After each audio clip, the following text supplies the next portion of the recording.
করবেন না।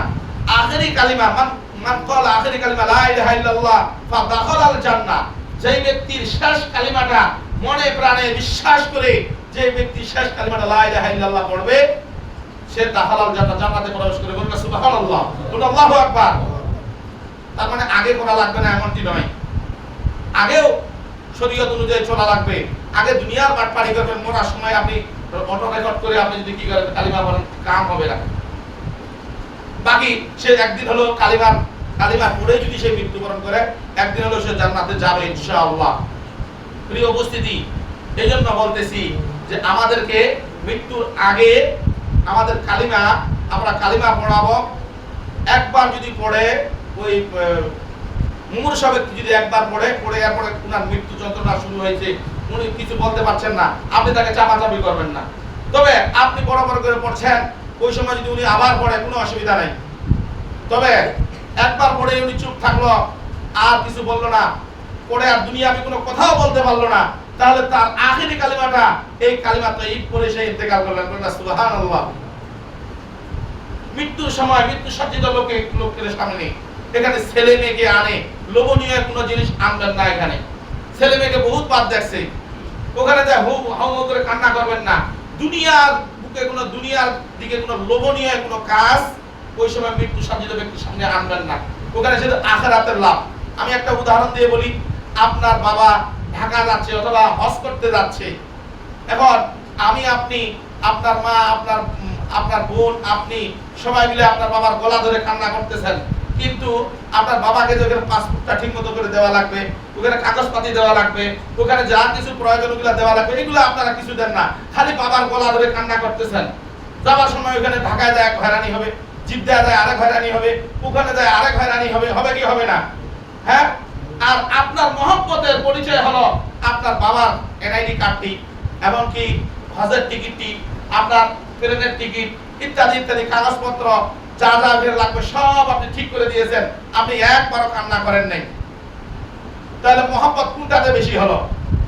এই সফর তো গেছে, ফিরে আসতে পারবে, কিন্তু আল্লাহু আকবার, ওই সফরে গেলে, মৃত্যুর সফরে গেলে সে আর কোনোদিন ফিরে আসবে না। না আপনাদের এলাকায় আসে না, আমাদের এখানেও আসে না। হ্যাঁ, সে চলে গেছে, যে তাকে বিদায়টা ওইভাবে দিতে হবে। আসলে তার জন্য লাভবান কি হবে? সে যদি কালিমাটা নিয়ে যেতে পারে, ইসলাম অনুযায়ী যেতে পারে, তবেই তার মৃত্যুটা সুন্দর হবে, তবে তার কবরটা সুন্দর হবে। যখন মানুষটা মুমূর্ষ অবস্থায় থাকলো, তার জিন্দা মানুষদের কাজ হলো এগুলা। এখন মানুষটা যদি মারা যায়, ওই সময় আমার আপনার কাজ কি? হুজুর ওখানে ডাকে নিয়ে আসবো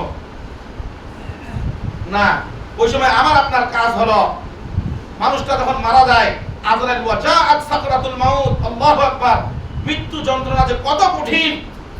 আল্লাহর নবী সাল্লাল্লাহু আলাইহি ওয়াসাল্লামের মৃত্যুর ঘটনা, আল্লাহর নবী সাল্লাল্লাহু আলাইহি ওয়াসাল্লামের যখন জান কবজ করছেন, হযরত আজরাইল আলাইহিস সালাম আসছেন। আজরাইল আলাইহিস সালাম যখন আসলেন, হুজুর সাল্লাল্লাহু আলাইহি ওয়াসাল্লাম শুইলেন। আজরাইল আলাইহিস সালাম বলছেন, ইয়া রাসূলুল্লাহ, ইয়া হাবিবাল্লাহ, আপনার জান কবজ করব ওইভাবে একটা শিশু সন্তান মায়ের কোলের মধ্যে দুধ খেতে খেতে যেভাবে ঘুমিয়ে পড়ে, আপনার মৃত্যুটা ঠিক ওইভাবে আমাকে আপনার জানটা কবজ করতে হবে, অন্যথায় আপনি তো আল্লাহর হাবিব, আল্লাহ আমাকে ছাড় দেবেন না। আল্লাহ রাসূল সাল্লাল্লাহু আলাইহি সাল্লাম শুয়ে পড়লেন। হযরত আজরাইল আলাইহিস সালাম কেবল শুধু আল্লাহর রাসূলের সিনা মোবারকের উপর হাতটা রেখেছেন। এই সময় আল্লাহ রাসূল সাল্লাল্লাহু আলাইহি সাল্লাম বলেন, বলেন, এইভাবে লড়াচড়া করছেন। আল্লাহ রাসূল বলেন, ও আজরাইল, তুমি কি করতেছ? এত কষ্ট দিচ্ছ কেন? আজরাইল বলে, ইয়া রাসূলুল্লাহ, ইয়া হাবিবাল্লাহ, এখনো তো মৃত্যুর কাজ শুরুই করিনি, কেবল তো শুধু হাতটা আপনার সিনার উপর রেখেছি। আল্লাহ রাসূল সাল্লাল্লাহু আলাইহি ওয়াসাল্লাম বলেন, ও আজরাইল, আমার কাছে কেমন লাগে জানো? যে সাত আসমান, সাত জমিন যেন আমার সিনার উপর তুমি চাপিয়ে দিয়েছ, এরকম কষ্ট লাগতেছে রে আজরাইল।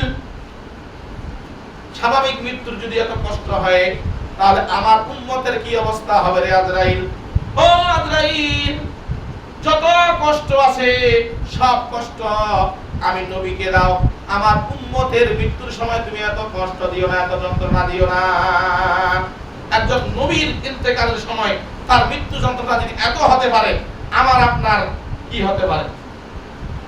ওই সময় মানুষের চোখ উল্টিয়ে যাবে। চোখটা, এই সুলাইমান আলাইহিস সালামের ঘটনা শুনেন নাই? সুলাইমান আলাইহিস সালামের দরবারে একজন মানুষ ছিল, ওখানে আজরাইলকে জান কবজ করার জন্য বলছে যে তুমি হিন্দুস্তানে তার জান কবজ করবা। ও বসে আছে সুলাইমানের দরবারে। আজরাইল আলাইহিস সালাম শুধু আসছে, ওই মানুষটার দিকে এভাবে তাকাইছে। এই মানুষটা আজরাইলের চোখগুলা দেখছে এক একটা আটলান্টিক মহাসাগরের মতো, এত বড় বড় দেখছে। আজরাইল কিছু বলেও নাই যে তুমি ওইখানে যাও, তোমার তো ওইখানে মারা লাগবে, আমি এখানে, তুমি এখানে কেন?